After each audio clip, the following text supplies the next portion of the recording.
मैंने आपसे कंजंक्शंस की बात की थी, यानी कि वो वर्ड्स जो हम यूज करते हैं दो सेंटेंसेस को ज्वाइन करने के लिए, और हमने बात की थी कोऑर्डिनेटिंग कंजंक्शंस की, सबऑर्डिनेटिंग कंजंक्शंस की और इवन कोरिलेटिव कंजंक्शंस की भी बात की थी। तो ये सारे बड़े-बड़े नाम हमने लॉजिकली डिस्कस किए थे एंड आई होप कि आपको कंजंक्शंस क्लियर है। तो मैंने आपको बोला था कि जब आप ये कंजंक्शंस यूज करते हैं तो आप कंपाउंड और कॉम्प्लेक्स सेंटेंस बना सकते हैं। पर आज मैं वो कांसेप्ट भी आपके लिए थोड़ा बहुत ब्रेक डाउन करने वाली हूं, क्योंकि आज मैं बात करूंगी सेंटेंस की। हाँ, सेंटेंस बनाने के भी अलग-अलग तरीके होते हैं और उसमें से सबसे कॉमन तरीके की आज मैं आपसे बात करूंगी। कभी-कभी क्या होता है कि हम कंफ्यूज हो जाते हैं, जैसे ऐसी चीजें देख के हम कंफ्यूज हो जाते हैं, सब्जेक्ट कौन सा, वर्ब कौन सा, ऑब्जेक्ट कौन सा। तो ये तीनों चीजें क्या है इसका भी क्लैरिफिकेशन दूंगी और इसके अंदर कैसे इनको यूज करना है, किस कॉम्बिनेशन में यूज करना है, उसके बारे में भी आज आपसे बात करूंगी। तो अगर आप रेडी है तो जल्दी-जल्दी स्टार्ट करते हैं। सबसे पहले तो ये समझना जरूरी है कि एक सेंटेंस में तीन पार्ट्स होते हैं, सब्जेक्ट, वर्ब और ऑब्जेक्ट। उसका मतलब ये नहीं है कि यही तीन पार्ट से सेंटेंस बनेगा या कोई ऑर्डर हम चेंज नहीं कर सकते। सेंटेंस कोई ऐसे भी होते हैं कि जिसमें हम ऑब्जेक्ट डालते ही नहीं है, सिर्फ सब्जेक्ट और वर्ब होता है, वो भी पॉसिबिलिटी है। तो क्या कॉम्बिनेशन एप्लीकेबल है उसके बारे में जरूर बात करेंगे, पर पहले समझ लेते हैं कि ये तीनों चीजें है क्या और क्यों इंपॉर्टेंट है। तो सब्जेक्ट की बात करना शुरू करूं तो सब्जेक्ट जो है ना, हमारी सेंटेंस जिस चीज से शुरू होती है, ज्यादातर केसेस में हमारी सेंटेंस में सब्जेक्ट पहले आता है। तो हमारी सेंटेंस जिस चीज से शुरू होती है, जो भी नाउन या प्रोनाउन होता है, जैसे कि अगर मैंने किसी का नाम लिया, जैसे कि मैरी या डेजी, ये सब नाम है, तो ये नाउन जो है ना वो हमारा सब्जेक्ट है। उसी तरीके से किसी भी चीज का नाम हो सकता है, जैसे मैंने बोला गवर्नमेंट या फिर मैंने बोला अमेरिका, तो ये सब मेरे सब्जेक्ट्स हैं। उसी तरीके से प्रोनाउन की बात करूं तो you, they, I, she, he, it, ये सब कुछ मेरे प्रोनाउंस है, यानी कि जब मैं इससे सेंटेंस को शुरू करती हूं तो वो भी मेरा सब्जेक्ट है। तो आपको पता कैसे चलेगा कि सब्जेक्ट क्या है या किससे शुरू करनी चाहिए? जो भी चीज आपकी सेंटेंस में एक्शन करने वाली है वो आपका सब्जेक्ट है। जैसे कि डेजी अराइव्ड, तो डेजी ने क्या किया? शी अराइव्ड, यानी कि वो आई। पर कौन आई? डेजी आई, तो डेजी मेरा सब्जेक्ट है। आई लव पिज्जा, तो लव एक एक्शन है, मुझे पिज्जा बहुत पसंद है। पर किसे पसंद है, कौन कर रहा है वो एक्शन, कौन प्यार कर रहा है पिज्जा से? मैं कर रही हूं। तो आई जो है ना वो आपका सब्जेक्ट है। उसी तरीके से द साइंटिस्ट वाज बिजी, इसका लॉजिक अगर आपको समझ में आ गया तो आपको सब्जेक्ट समझ लीजिए कि समझ में आ ही गया है पूरा, और कोई कंफ्यूजन नहीं है इसमें। कंफ्यूजन कब आता है?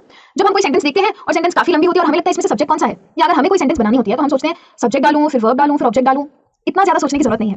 आप जैसे सेंटेंसेस बनाते हैं, अगर अब आप नोट करना शुरू करेंगे तो आपको मालूम पड़ेगा कि आप अभी तक सब्जेक्ट वर्ब ऑब्जेक्ट वाले ही कॉम्बिनेशन से सेंटेंसेस बना रहे थे। और कभी-कभी क्या होता है ना कि सब्जेक्ट के साथ जैसे जो भी मैंने नाउन यूज किया, जैसे डेजी अगर मेरा नाउन है तो उसके बारे में डिटेल दी जाती है आगे कि Daisy is a white girl, तो डेजी कौन है? वो लड़की जो सफेद रंग की है। तो अगर मैंने सब्जेक्ट के बारे में कोई डिटेल्स दी है, कोई एक्स्ट्रा इन्फॉर्मेशन डाली है उस नाम के बारे में, तो वो एक्स्ट्रा इन्फॉर्मेशन भी सब्जेक्ट का पार्ट बन जाता है। जैसे कि मैंने एग्जांपल दिया है, the man who lived upstairs has moved out.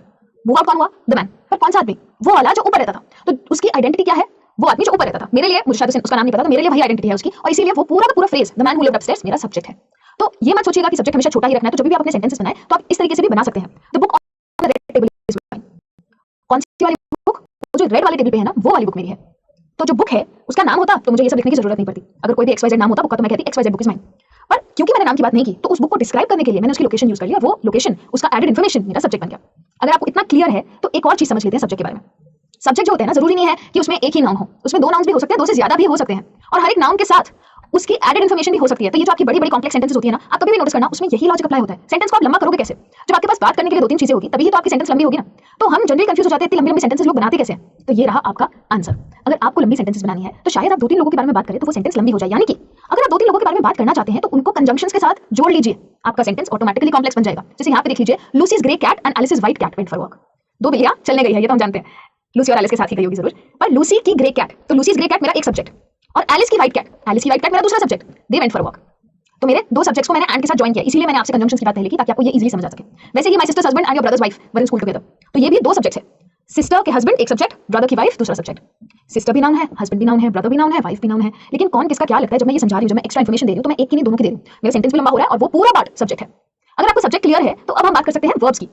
अब ये वर्ब्स क्या है? ये कॉन्सेप्ट आपके बहुत काम का है, क्योंकि वर्ब जो है ना, ये पूरे इंग्लिश में इतना ज्यादा यूज होगा ना, ये वर्ब से ही टेंसेस बनते हैं। तो टेंसेस समझना है तो सबसे पहले वर्ब समझ में आना चाहिए, इसलिए वर्ब बहुत ही इंपॉर्टेंट कॉन्सेप्ट है।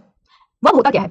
आपके सेंटेंस में जो भी एक्शन होता है, आना जाना, कुछ करना, सोचना, ये वो सब सारे के सारे एक्शंस जो होते हैं ना, फिजिकल हो, इमोशनल हो, मेंटल हो, कोई भी टाइप का एक्शन, अगर कोई कुछ कर रहा है तो जो वो कर रहा है वो आपका वर्ब है।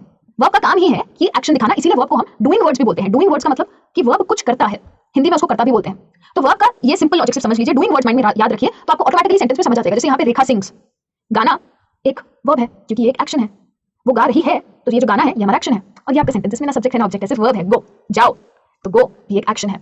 तो ऐसे सेंटेंस भी होते हैं, एक वर्ड वाले को भी हम सेंटेंस बोल सकते हैं, ऐसी कोई बात नहीं। अगर आप वर्ब्स को रिकॉग्नाइज नहीं कर पाते हैं तो अपने आप से पूछिए, क्या ये चीज मैं कर सकता हूं या कर सकती हूं? जैसे कि गो, गो का मतलब है जाना, तो क्या ये हो सकता है फिजिकली? क्या मैं जा सकता हूं या मैं जा सकती हूं? अगर जवाब हां है तो ये वर्ब है, अगर जवाब ना है तो ये वर्ब नहीं है। कई बार क्या होता है, मैं ये इसलिए सिखा रही हूं क्योंकि कई बार कुछ वर्ड ऐसे होते हैं जो हम नाउन्स की तरह भी यूज करते हैं और वर्ब्स की तरह भी, तो आपको पता कैसे चलेगा कि सेंटेंस में किस तरीके से यूज किया है। तो ये चीज अगर करने वाली है तो ये वर्ब है। सेंटेंस के हिसाब से देख लीजिए कि सब्जेक्ट क्या कर रहा है। तो अगर सब्जेक्ट कोई चीज कर रहा है तो वो जो चीज कर रहा है वो आपका वर्ब हो जाएगा। और वर्ब्स में भी बहुत सारे टाइप्स होते हैं, पर सब में कॉमन ये होता है कि हर एक वर्ब जो होता है ना, वो कोई ना कोई टाइप की चीज कर रहा होता है, और सबसे कॉमन इसमें होते हैं एक्शन वर्ब्स। इसमें कोई कंफ्यूजन आएगा ही नहीं। जो चीजें आपको दिखाई देती है कि हम कर सकते हैं, जैसे कि भागना, सुनना, ब्रीथ करना, बैठना, खड़े रहना, चलना, ये सारी चीजें जो है ना, ये हमारे बॉडी के एक्शंस है। तो उनको हम एक्शन वर्ब्स बोलते हैं, फिजिकल एक्शंस। वैसे ही अगर कोई मेंटल एक्शंस हो, जो कि एक्शंस जो हमारा ब्रेन करता है, सोचना, समझना, किसी को रिकॉग्नाइज करना, वो मेंटल वर्ब्स होते हैं। मेंटल वर्ब्स का मतलब ये नहीं है कि वो वर्ब्स पागल है, बस मेंटल एक्शंस डिपिक्ट करते हैं, इसीलिए उन्हें मेंटल वर्ब्स भी कहते हैं। अगर जैसे आपका सेंटेंस है I know he did it, तो नो क्या है? ये कोई चलना दौड़ने जैसा एक्शन तो है नहीं। जानना मतलब नो करना। तो ये जो जानना है, ये तो मेरा दिमाग कर रहा है। तो क्योंकि ये मेरा दिमाग कर रहा है, ये वर्ब है और ये मेंटल वर्ब है। रिकॉग्नाइज करना यानी कि पहचानना, फिर से एक वर्ब है जो मेरा दिमाग करता है। किसी को पहचानना या नहीं पहचानने का काम मेरे दिमाग का है। वैसे ही बिलीव करना यानी कि किसी पे भरोसा करना, वो भी एक वर्ब है। तो दिखने में आपको लगेगा नहीं कि ये वर्ब है, क्योंकि अगर आप सिर्फ यही सोचेंगे कि ऐसे एक्शंस जो मुझे दिखाई देते हैं वही वर्ब्स हैं, तो फिर आप गलत हो जाएंगे। वो तो वर्ब्स है ही, मगर ये भी है और भी टाइप के वर्ब्स हैं। दूसरे टाइप के वर्ब्स जो होते हैं उनको हम ट्रांजिटिव वर्ब्स बोलते हैं। उनको ट्रांजिटिव इसीलिए बोलते हैं क्योंकि ये होते एक्शन वर्ब्स ही हैं, लेकिन ये ऐसे एक्शन वर्ब्स होते हैं जो ऐसी एक्टिविटीज आपको बताते हैं कि जो की जा सके, यानी कि ऐसी एक्टिविटीज जो की जा सके और किसी के ऊपर की जा सके, यानी कि किसी चीज पे उसका असर हो, किसी इंसान पे या किसी चीज पे। तो कहने का मतलब ये होता है कि जब हम सेंटेंस में कोई ट्रांजिटिव वर्ब डाल रहे हैं, तो वो ट्रांजिटिव वर्ब किसी के ऊपर हो रहा है, यानी कि उसके पीछे एक ऑब्जेक्ट होगा ही होगा। तो अगर जैसे कि रिस्पेक्ट है, रिस्पेक्ट एक एक्टिविटी है, यानी कि भले वो आपके मन से हो, उसका प्रॉब्लम नहीं है, लेकिन अगर आपके मन से भी रिस्पेक्ट आ रहा है, तो रिस्पेक्ट किसी की तो करेंगे। हवा में तो होने वाली चीज नहीं है ये रिस्पेक्ट। शायद आप किसी के पेरेंट्स की करेंगे, शायद आप अपने पेरेंट्स की करेंगे, किसी की भी। पर ये जो रिस्पेक्ट है उसका रिसीविंग एंड है, यानी कि पेरेंट्स को रिस्पेक्ट मिल रहा है, तो ये रिस्पेक्ट हो जाएगा ट्रांजिटिव वर्ब। उसी तरीके से लव, तो लव आप किसी से तो करेंगे, अगर खुद से भी करते हैं तो आप उसके रिसीविंग एंड पे है, हवा में नहीं हो सकता है। ऐसे नहीं हो सकता कि I love I love I love, क्योंकि उसका सेंस ही नहीं है। तो ये वर्ब्स वो के रिसीविंग एंड पे कोई होता है, किसी के ऊपर ये हो रहे हैं। जैसे कि my parents love me the most, my parents love but love home me, मुझसे प्यार करते हैं, तो मैं उसके रिसीविंग एंड पे हूं। तो इन वर्ब्स को ट्रांजिटिव वर्ब्स कहते हैं। उसी तरीके से इंट्रांजिटिव वर्ब्स भी होते हैं। इंट्रांजिटिव वर्ब्स का मतलब ये होता है कि इनके पास एक डायरेक्ट ऑब्जेक्ट नहीं होता, यानी कि एक डायरेक्ट रिसीवर नहीं होता है।